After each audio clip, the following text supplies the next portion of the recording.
جمعیت علماء ہند کی دعوت پر اپنے احباب کو جمع کیا اور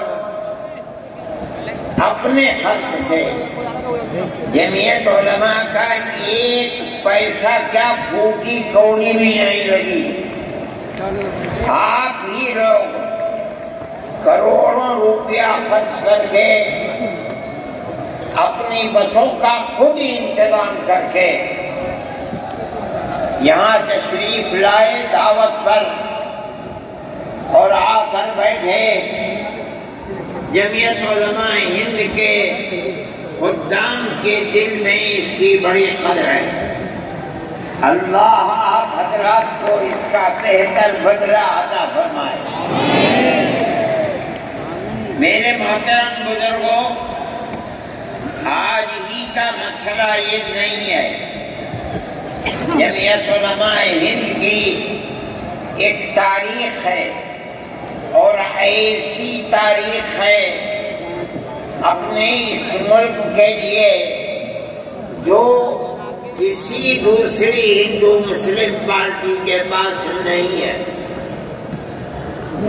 علماء نے اس ملک کی آزادی کے لیے اگر آپ ان کی تاریخ کو پڑھیں گے تو آپ کو اندازہ ہوگا کہ ان کی اس ملک کی آزادی کے لیے قربانیاں 150 سالہ قربانیاں ہیں. کوئی اس ملک کے اندر ہندو مسلم ایسی پارٹی نہیں ہے جس کی تاریخ ایسی قربانیوں کی تاریخ ہو. حضرت شاہ عبدالعزیز صاحب محدث دہلوی نے 1803 میں آواز بلند کی تھی کہ ہمارا ملک غلام ہو گیا. اس غلام ملک کو آزاد کرانا اس ملک میں بسنے والے ہر مسلمان اور ہر شخص کا فرض ہے. کوئی مائی کا لال نہیں تھا جو انگریز کی طاقت کے سامنے آزادی ملک کا نعرہ بلند کر سکتا. ایک مسلمان عالم دین نے اسی دلی کے اندر اس نعرے کو بلند کیا. اس کی جائیداد قلب کر لی گئی، اس کے مدرسے کو دفن کر دیا گیا، اس کو دلی بدر کر دیا گیا. لیکن یہ مسلمان ایسے نہیں تھے جو کسی ملک کے پیسے یا اس کی سطوت اور اس کی طاقت کے سامنے سر جھکا دیتے. جو انہوں نے اپنا موقف اختیار کیا تھا پتھر کی چٹان کی طرح، اسی طرح اس موقف کے اوپر کھڑے رہے. سب سے پہلا جہاد سن 1932 کے اندر ہوا. ہندوستانی لوگ تو جانتے بھی نہیں، اور اس کے اندر لوگ مر گئے، ختم ہو گئے. شاہ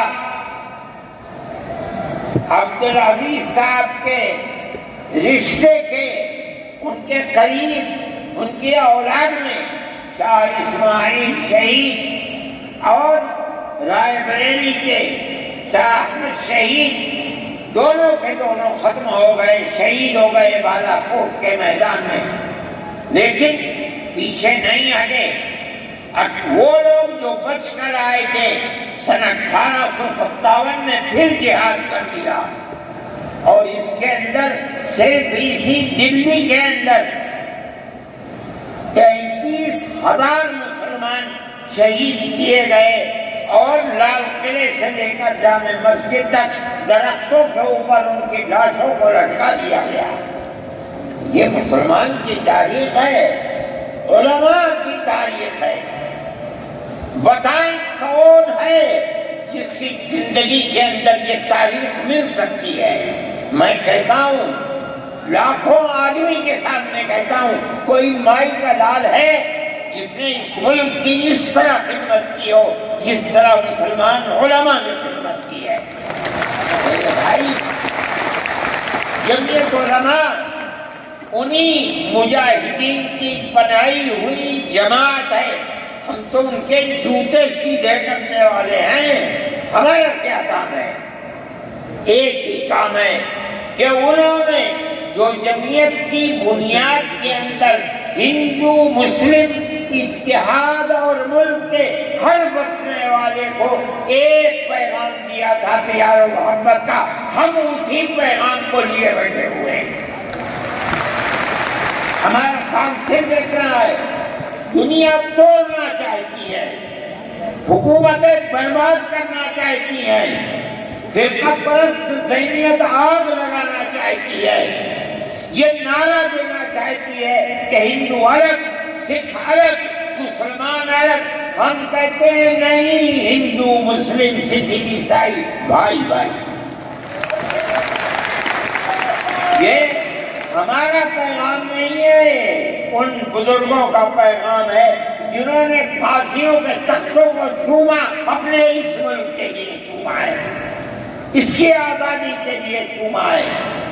اس ملک کے اندر یگانگت اتحاد جس کو آج آگ لگایا جا رہا ہے، ہمارے بزرگوں نے اسی اتحاد کے لیے اپنی قیمتی جانوں کو قربان کیا ہے، اور ان کا مقصد یہ تھا کہ ملک آزاد ہو جائے. حکومت ایسی بننی چاہیے جو حکومت سیکولر حکومت ہو، کسی کا حق نہ جائے. کانگریس اس لیے نہیں بنی تھی، یہ 1803 کی آواز ہے کہ ملک غلام ہو گیا، جہاد کرنا فرض ہے. کانگریس کا تو وجود بھی نہیں تھا. کانگریس تو 28 دسمبر 1985 کو بنی ہے، اور اس کا پہلا اجلاس بمبئی کے اندر ہوا ہے. آپ لوگ سمجھیں اس کو، کانگریس ملک کو آزاد کرانے کے لیے نہیں بنی تھی. کانگریس کی تجویز موجود ہے.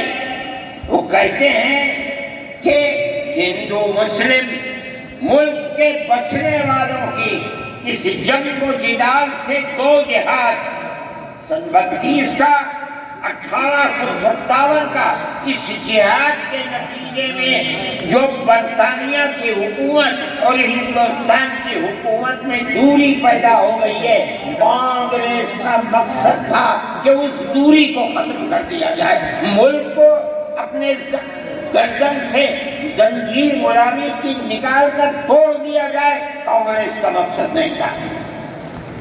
میں آپ سے کہتا ہوں یہ بات ہے، اور کانگریس کی تجویز میں موجود ہے، کوئی اس کی تردید نہیں کر سکتا. کسی نے حضرت گنگوہی رحمت اللہ علیہ سے پوچھا کہ ایک جماعت بنی ہے جو ہندوؤں نے بنائی ہے انگریز کے ساتھ مل کر، کیا مسلمان اس جماعت میں شریک ہو سکتا ہے؟ حضرت نے فتویٰ دیا اور یہ کہا کہ جس طرح اپنے کاروبار میں ہندو مسلمان شریک ہو سکتا ہے، اسی طرح اس پارٹی کے اندر بھی ہندو مسلمان شریک ہو سکتا ہے، بشرطے کہ دین کو کوئی نقصان نہ پہنچے. اس فتوے کا نام ہے نصرت الابرار، جو پرانی یونین مکتبے ہیں، لائبریریاں ہیں، یہ آج بھی وہاں موجود ہے. یہ صرف فتویٰ نہیں ہے، یہ اس لیے ہے کہ یہ اشارہ ہے کہ مسلمانوں کو کانگریس کے ساتھ شریک ہونا چاہیے، اور کانگریس کے اس نظریے کو بدلنا چاہیے. کانگریس کے اندر مستقل غلامی کی زنجیر کو توڑنے کے لیے اور انگریز کے ساتھ جہاد کرنے کے لیے تیار کرنا چاہیے. مسلمان جوخ در جوخ اس کے اندر شریک ہوئے، کانگریس کے اس نظریے کو بدل دیا اور کانگریس کو ملک کی آزادی کے لیے کھڑا کر دیا. یہ مسلمان کا، علماء کا، جمعیت علماء کا کردار ہے. کوئی مانے نہ مانے، تاریخ میں لکھی ہوئی چیزیں ہیں. ہم سے پوچھے، ہم وہ تاریخ میں لکھی ہوئی چیزیں نہیں ہیں. ہماری تاریخ کو مٹا لیا گیا. وہ طبقہ جو آج ملک کے اندر اسلام اور مسلمانوں کو دفن کرنا چاہتا ہے، وہ ہماری تاریخ کو دفن کرنے کے اندر کامیاب ہو گیا. مگر ہم کہتے ہیں کہ ہماری تاریخ ہے. میرے بھائی، ملک اسی طرح چلتا رہا. جیسے جیسے آزادی قریب آتی رہی، جمعیت علماء ہند وہ تنہا ایک جماعت تھی جو برابر موتی لال نہرو، جواہر لال نہرو، گاندھی جی سے یہ بات کہتی رہی کہ ہمیں ضمانت دو.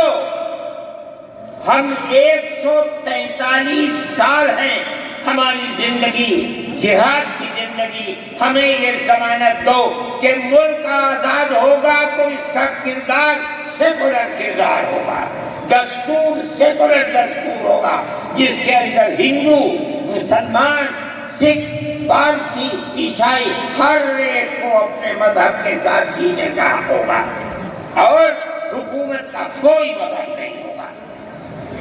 ہمارے پاس تجویزیں موجود ہیں. برابر ہمیں مفتی کفایت اللہ صاحب جو جمعیت علماء کے اس وقت صدر تھے، نام لے کر ان کے پاس موتی لال نہرو، گاندھی جی، یہ لوگ اپنی ورکنگ کمیٹیوں کی تجاویز بھیجتے ہیں. مفتی صاحب کرم فرما، مفتی صاحب یہ ہے کہ ہمارا ملک جب آزاد ہوگا ہم گارنٹی دیتے ہیں کہ ملک سیکولر ملک ہوگا. اس کا کیا مطلب ہے؟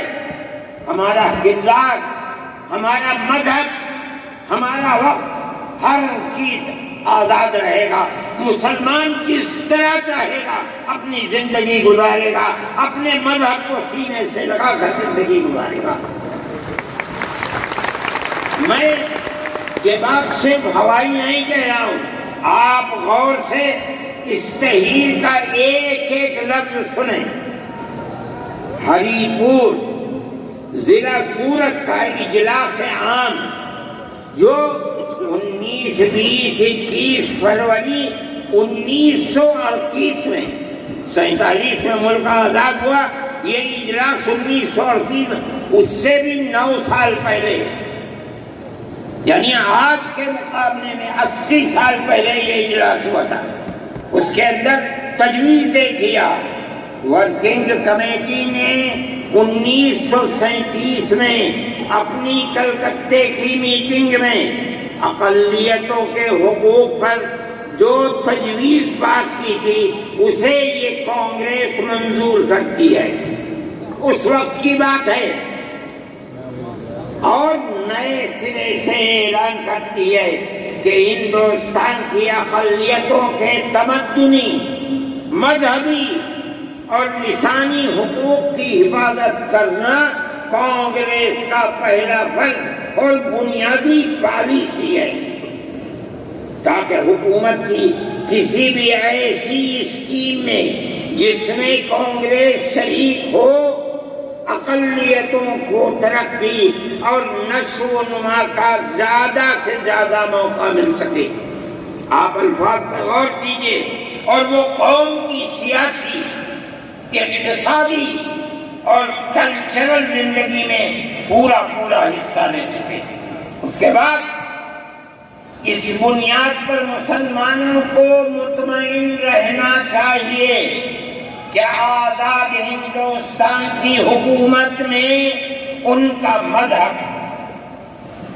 مذہبی فرائض، اذان، نماز، جمعہ، عید، روزہ، حج، زکوٰۃ، مذہبی تبلیغ، مساجد، مقابر، قربانی، مذہبی جلوس، مذہبی جلسے وغیرہ جملہ مذہبی رسوم اور مذہبی ادارے محفوظ ہوں گے. اور اسی طرح ان کی تہذیب و تمدن، ان کے تعلیمی ادارے، خانقاہیں، امام باڑے، عیدگاہیں، تقیے، کربلائیں، آثار قدیمہ، اوقاف وغیرہ سب محفوظ ہوں گے، اور اسی طرح ان کی زبان، ان کی شاعری، رسم الخط وغیرہ سب کے سب آزاد اور محفوظ ہوں گے، کسی پر کوئی رکاوٹ اور قید نہ ہوگی۔ جو میں آپ سے کہہ رہا ہوں، آپ دیکھیے یو پی کانگریس کا شائع کردہ election board National Herald press Lucknow 1946 کے اندر، شاید 10 فروری جو میں نے نقل کیا ہے وہ مٹا ہوا تھا، اس کے اندر یہ بلیٹن شائع ہوا ہے۔ آپ نے نکاح اور طلاق کے اندر کر دیا، بڑا کام ہے۔ آپ کی حکومت اتراکھنڈ میں ہے، آپ یکساں سبھی کوٹ، یعنی کوئی تعلق مسلمان کا مذہب سے نہیں ہوگا، گورنمنٹ جو قائم کرے گی اس سے اوپر مسلمان کو کرنا ہوگا۔ کہاں کا سیپریشن ہے؟ کیا مسلمان اس پر اطمینان کر سکتا ہے؟ آپ کی زندگی اور آپ کی حکومت کا بنیادی ناپاک پتھر یہ ہے کہ مسلمان کو اپنے مذہب سے آپ دور کر دیں۔ کیا آپ اسے قبول کریں گے؟ یہ آج کی حکومت کا یہ مسئلہ ہے۔ مذہبی فرائض کہاں کے آپ زندہ رہ گئے؟ آج آپ نے مسئلہ بنایا ہے کہ اتراکھنڈ کی ریاست اور شہروں کے اندر مسلمان جو 50 سال سے آباد ہے، آباد بھی نہیں رہ سکے گا۔ یہ آپ کا کردار ہے، یہ تصویر ہے اور ناپاک تصویر ہے۔ اس تصویر کو آپ پیش کر رہے ہیں، یہ تصویر سیکولر دستور کی تصویر نہیں ہے۔ ہمارا آج کا یہ کنونشن سیکولر دستور کی حفاظت کے لیے ہے۔ کہاں ہے؟ کیا کر رہے ہو؟ اس ملک کو، ملک میں رہنے والوں کے لیے جہنم بنا رہے ہو۔ جمعیت علماء اس کو قبول نہیں کرتی۔ ہم تو کہہ رہے ہیں اس بات کو، کسی کی زبان اٹھتی ہو یا نہ اٹھتی ہو، لیکن ہم کہتے ہیں کہ جو ہو رہا ہے وہ ملک کو آگ لگانے کے لیے، دستور کو آگ لگانے کے لیے ہو رہا ہے۔ جمعیت علماء اسے قبول نہیں کرے گی۔ اگر جمعیت علماء نے اس بدترین حکومت جو یہ کہتی تھی کہ ہماری حکومت میں سورج نہیں ڈوبتا، جمعیت علماء نے کبھی اس کے سامنے سر نہیں جھکایا، اس کے بعد ہم کس کے سامنے سر جھکائیں گے؟ ہمارا سر صرف ایک اللہ کے سامنے جھکتا ہے اور کسی کے سامنے نہیں جھکتا۔ میرے بھائی، آپ ایک اس کو لیتے ہیں، میں کہتا ہوں آپ کیا کہتے ہیں؟ اس کے اندر جہاں ہے وہاں اسی طریقے سے اوقاف وغیرہ سب محفوظ ہوں گے۔ اوقاف محفوظ ہیں، یہ آپ کے سامنے حضرت مولانا بیٹھے ہوئے نے تقریر کی ہے۔ اوقاف کو ہڑپنا چاہتے ہیں۔ ہماری مسجدیں اسی دلی کے اندر 400 500 سال کی مسجدیں ہیں، جس میں جمعیت علماء کا دفتر بنا ہوا ہے، عبد النبی اکبر کے زمانے کی مسجد ہے۔ اور کتنی مسجدیں جن کے پاس اوقاف، اللہ اکبر، لاکھوں کروڑ کے اوقاف ہیں۔ جونپور میں جا کر کے دیکھو کیسی مسجدیں ہیں، دلی کے قرب و جوار میں دیکھو کتنی بڑی بڑی مسجدیں ہیں۔ ہندوستان کا وہ طبقہ جو ان مساجد کے اوقاف کو ہڑپ کرنا چاہتا ہے، کہتا ہے اگر کسی وقف زمین یا مسجد یا کسی بھی چیز کے کاغذات وقف کے نہیں آئے اس کو وقف نہیں مانا جائے گا۔ کون 500 سال پرانے کاغذات لا کر کے پیش کر دے گا؟ قانون یہ تھا کہ جو مسجد بنی ہے، جو وقف پر بنتی ہے وہ وقف ہے۔ آپ کو کیا درد ہے کہ آپ اس اوقاف کو ختم کرتے ہیں، اس کا مطلب ہے مسلمانوں کی زمین کو خراب کرنا چاہتے ہو، حرام کھانا چاہتے ہو، اس لیے ان اوقاف کو خراب کرنا چاہتے ہو۔ ہم اس کو قبول نہیں کرتے۔ اوقاف ہمارے آباء و اجداد کے کیے ہوئے ہیں، اوقاف اللہ کی ملکیت میں دیے ہوئے ہیں، مسجدیں بنی ہوئی ہیں، آپ ان کی حفاظت کیجیے، اس لیے کہ ہم اس ملک کے رہنے والے ہیں، ہم باہر سے آئے ہوئے نہیں ہیں۔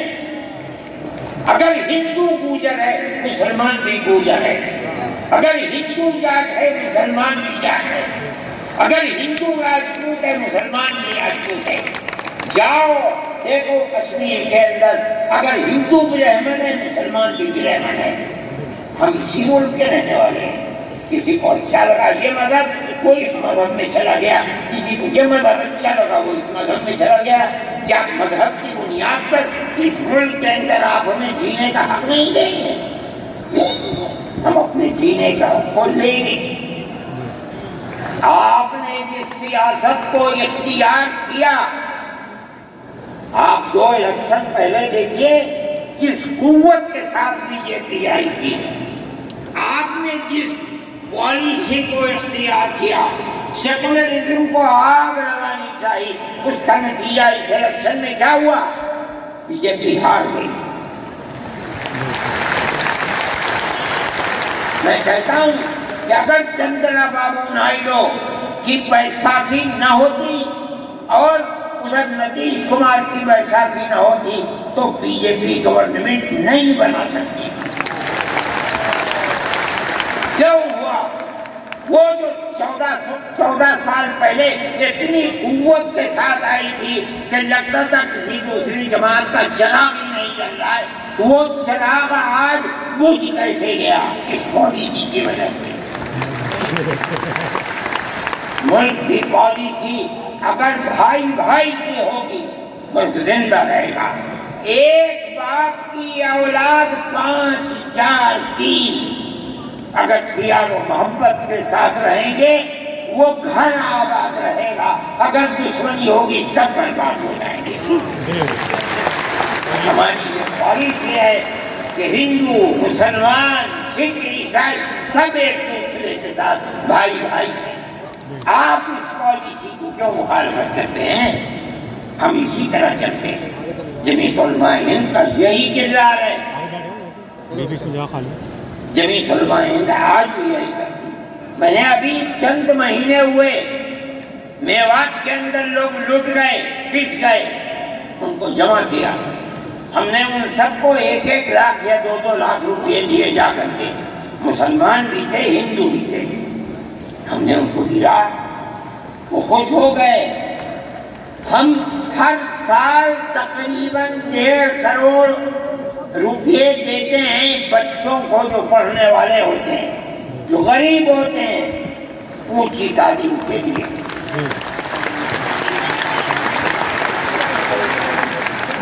اس کے اندر مسلمان بچے بھی ہوتے ہیں، ہندو بچے بھی ہوتے ہیں۔ جمعیت علماء ہر ایک کی مدد کرتی ہے، پڑھیں ملک کے لیے کام کریں۔ میں جا رہا تھا ایک مرتبہ بنگلور سے سوال ہوا، مجھے جانا تھا سوئٹزرلینڈ، ایک میٹنگ تھی وہاں سعودی عرب کی، سوئٹزرلینڈ کے اندر۔ میں جب گیا جہاز کے اندر صبح ہوئی تو میں نے چائے وائے پی، میرے پاس جو پائلٹ تھا چلانے والا وہ آیا، میرا شکریہ ادا کرنے لگا، آپ نے بڑی محبت کے ساتھ۔ میں نے سوچا کیا بات ہے، کیا آپ کیوں؟ کہنے لگے کہ مجھے اس جگہ تک پہنچنے میں جمعیت علماء اگر مدد نہ کرتی میں ضرور کر سکتا ہوں۔ مجھے حیرت ہو گئی کہ کیا بات ہے یہ، ہم ہر ایک کی مدد کرتے ہیں۔ کیرلا کے اندر سیلاب آیا، لوگ لٹ گئے، مر گئے، ہم نے مکانات کی مرمت کی، ہم نے مکانات کو اثر نو بنوایا بھی، میں نے چابیاں بھی دی اور تمام میڈیا نے اس کو دکھلایا۔ ہندو بھی تھے مسلمان بھی تھے، ہندو عورتیں بھی تھیں، جن کے ہاتھ میں نے چابی دی ہے۔ جمعیت علماء کا یہ کردار ہے۔ ہمارے بزرگوں نے متحدہ قومیت کتابیں شائع کی ہیں۔ اس کا مطلب ہے کہ ہندوستان کی قوم مذہب کی بنیاد پر نہیں بٹے گی، جو ہندوستان میں رہتا ہے ان سب کی ایک ہی قوم ہے۔ مذہب کی بنیاد پر قومیں تقسیم نہیں ہوگی۔ یہ ہمارا کردار ہے، ہم اس کردار پر زندہ ہیں اور اسی پر چل رہے ہیں۔ صحیح ہے، یہ ملک کے اندر جو پالیسی چل رہی ہے کہ ان کو مار دو، ان کو گرا دو، ان کو، آسام کے اندر یہ پالیسی آج سے نہیں سن 12 سے چل رہی ہے۔ جمعیت علماء تنہا جماعت ہے ملک کے اندر جو آسامیوں کے مسائل کو جانتی ہے۔ یہاں سے رہنے والے ان کی زبان اور ہے، ان کا کلچر اور ہے، بہت دور ہے، دنیا کے آخر میں رہتے ہیں، کون جانتا ہے ان کے مسائل؟ تنہا جمعیت علماء ہے جو ان کے مسائل سے دلچسپی لیتی ہے، گھستی ہے، کروڑوں روپیہ خرچ کرتی ہے۔ یہ ایک مسئلہ تھا، اس سے پہلے ایک اور مسئلہ تھا۔ کہا گیا کہ پنچایت اگر کسی کو آسام میں یہ سرٹیفکیٹ دیتی ہے کہ یہ ہندوستانی ہے تو وہ سرٹیفکیٹ نامقبول ہوگا۔ 47 لاکھ آدمی اس سے متاثر تھے، کیونکہ پیپلز پارٹی کی وہ کہتی تھی کہ پنچایت کے سرٹیفکیٹ کو قبول نہ کیا جائے۔ اگر یہ فیصلہ ہو جاتا تو 47 عورتیں 47 لاکھ اپنے بچوں کے ساتھ ملک کے اندر بھیک مانگنے والوں کی زندگی بسر کرتے ہیں۔ ہم نے سپریم کورٹ کے اندر اس کو چیلنج کیا۔ سپریم کورٹ کہا جاتا ہے، لیکن در حقیقت یہ ملک میں بسنے والے ان غریب اور لاچار لوگوں کی پناہ گاہ جن کے سامنے ملک میں کوئی راستہ نہیں بچتا تو وہ کورٹ میں پہنچتے ہیں کہ ہماری مدد کرو۔ ہم پہنچے اپنے لیے نہیں، ان غریبوں کے لیے پہنچے جو 47 لاکھ تھے۔ آپ نہیں جانتے اس کے اندر 24 لاکھ ہندو عورتیں تھیں۔ آپ سمجھے؟ اور جمعیت علماء گئی۔ میں بہت پریشان تھا کہ الہ العالمین کوئی مدد کرنے والا علاوہ تیرے کوئی مدد کرنے والا نہیں ہے۔ میں اللہ کا فضل کرتا ہوں کہ جو کورٹ اور وہی کا وکیل چیف جسٹس تھا آسامی کا تھا، مجھے خطرہ تھا کہیں یہ آسامیوں کے ساتھ نہ چل جائے، گورنمنٹ کے ساتھ نہ چل جائے۔ اللہ کی قدرت ہے کہ فیصلہ یہ آیا کہ وہ سرٹیفکیٹ جو پنچایت نے دیا قبول کیا جائے گا۔ میں نے کہا کہ مجھے اپنی زندگی میں کبھی اتنی خوشی نہیں ملی جتنا آج اس فیصلے سے ملی ہوئی ہے۔ کیوں؟ صرف مسلمان کے لیے نہیں، یہ ہمارا کردار ہے جو ہمیں اپنے بزرگوں سے ملا ہے، جو جمعیت علماء کی اساس ہے، جو ان کا کردار تھا، ہم نے اس سے سراہنا کی۔